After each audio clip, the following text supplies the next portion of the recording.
como é que a gente caracterizaria o que que é ansiedade? Porque, assim, a ideia da gente estar trazendo aqui, como tu falou, muitas das pessoas que têm transtornos de ansiedade vão ter bastante conhecimento, mas até mesmo, se a gente parar e fazer quase como um teste de inteligência que a gente vai ter para descrever o que Aham, que é um pássaro, a gente às tá. vezes tem que parar e, opa, deixa eu explicar o que que é um pássaro. O que que é ansiedade?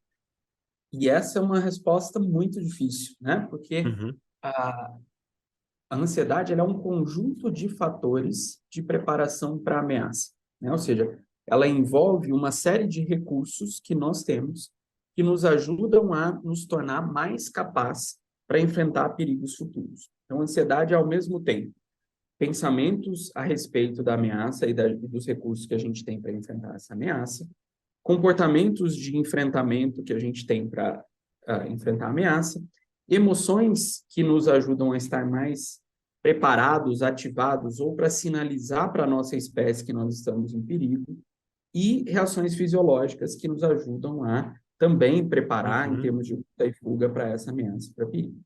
Então, um dos grandes problemas da ansiedade é que ela não é nem pensamento, nem emoção, nem comportamento, nem reação fisiológica, ela é tudo junto, né?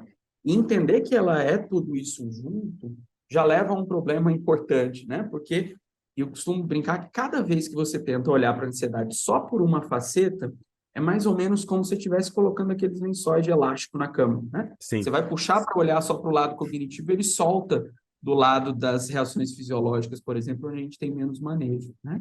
Então, o primeiro ponto é entender que a ansiedade é isso, né? É um conjunto de preparações, de coisas, de ferramentas que a gente tem para enfrentar o perigo futuro, né?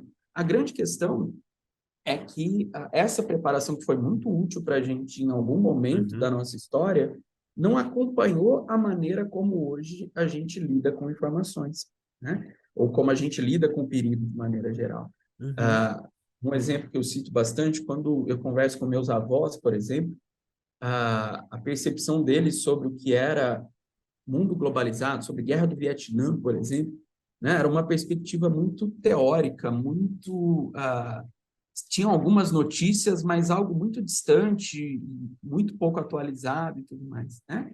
Se a gente for atualizar isso hoje para a guerra da Ucrânia, eu consigo abrir agora no meu celular e te dizer hoje que operação está acontecendo, de que maneira, quantas E pessoas tu morreram, que consegue te impacto econômico isso colocar tem. no lugar da Ucrânia, tu consegue te colocar no lugar da Rússia, tu consegue pegar alguém que tá fazendo uma live, uma streaming, e tu realmente te Exatamente. sente mais presente ainda, né? Né?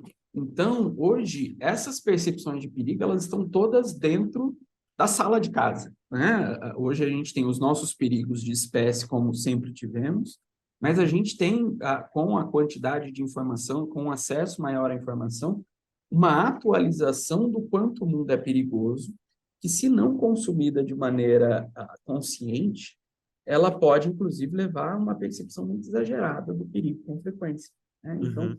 uma das situações que a gente sempre comenta a respeito dos transtornos de ansiedade é eles têm aumentado em prevalência e gravidade, porque hoje a gente vive num mundo que se vê mais como perigoso.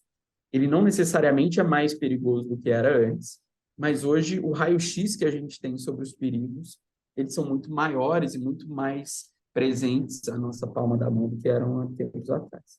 É que entra até aquela coisa que a gente fala muito em terapia cognitiva, que a percepção que a gente tem do mundo, na verdade, se torna de alguma maneira a nossa realidade. Então não é que o mundo necessariamente ele tá mais perigoso, mas se eu percebo ele como mais perigoso, consequente essas minhas reações, elas vão se deturpar bem, entre aspas, para isso, né? Para esse caminho. Exato, exato, né?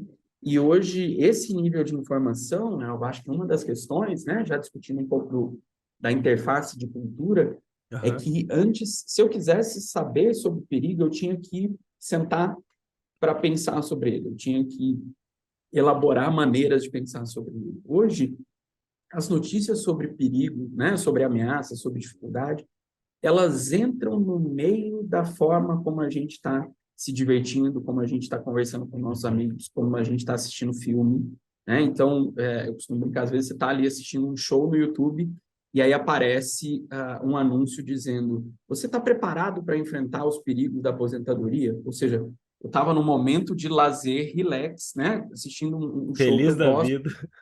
e entra, né, dentro do meu funcionamento algo que me alerta para um perigo que até aquele momento eu estava pouco disponível para pensar, né? Uhum. Então, acho que essa novidade em termos de informação é uma das características que mais chama atenção, talvez, hoje na forma como a gente explica esse aumento da ansiedade, porque ele é um tema tão quente hoje em dia.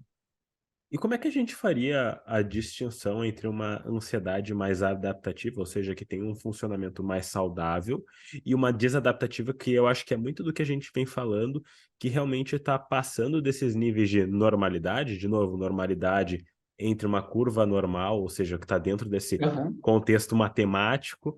ah, o que que faria essa distinção entre essas percepções ou essas reações à ansiedade?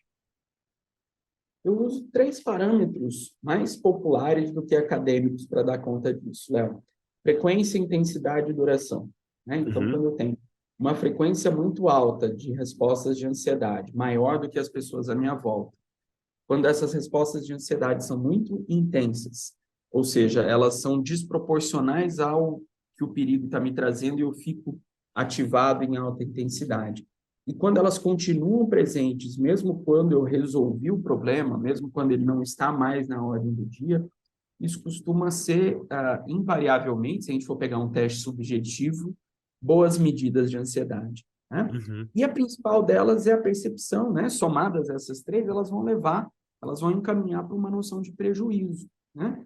Então, é muito raro a gente ter alguém que percebe que está ansioso e que não já está percebendo prejuízos disso, né? uhum. As pessoas com ansiedade adaptativa, elas conseguem ter uma percepção de que aquilo é uma reação típica de um estressor muito mais claro do que quem já está imerso nessa neblina de ansiedade há um certo tempo, né? Então, geralmente, essa diferenciação é muito tranquilo das pessoas fazerem Uhum, esse uhum. tipo de diagnóstico. É muito raro a gente receber no consultório alguém que diz, olha, eu tenho um problema de ansiedade, e eu dizer, acho que não, né? Você não tem, porque essa ansiedade é adaptativa, né? Muito mais frequente são pessoas que chegam com outras queixas, como dificuldades de dormir, ou dificuldades nas relações interpessoais, ou Aham, perda de rendimento no trabalho, ou humor deprimido, ou queixas somáticas das mais diversas formas. E aí a gente tem que explicar que, na verdade, esses são sintomas secundários da ansiedade. perfeito. Mas a ideia de alguém não estar percebendo um prejuízo, pelo menos na minha experiência, é muito raro.